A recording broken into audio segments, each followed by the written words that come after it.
Hey, I'm Katie with WTI. Could your house use a little bit of organization? Yeah, me too. Let's just shut that. That's why I have started out organizing with these FINESSY spice jars and labels. Let me tell you, it's made my time in the kitchen so much easier. Not only can I fit more spices in my drawers, but they also look really great while I'm doing it. Before, my spice drawer had all different shapes and sizes of herbs and blends, and it just looked chaotic. So I finally got everything organized, and now it looks cohesive, and I know exactly where every spice is and how much I have left.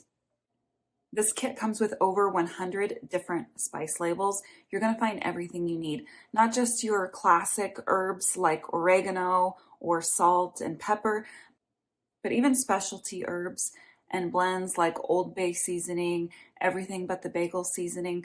Now, if you do have something that's a little different, a little quirky, then there are blank labels as well included with this. It comes with 2 different types of labels, and this is perfect for me because I keep my most used spices in a drawer right next to the stove, and I have to lay them down. Then in a deeper drawer, also close to the stove, I can set them upright, and it has this black label for the top, making it easy to find the spice that I need. These really have a nice modern look to them. I think they look great in my kitchen. I think the set from FINESSY is absolutely beautiful and so very useful. I am on my way to an organized pantry, one spice at a time. And that's my point of view.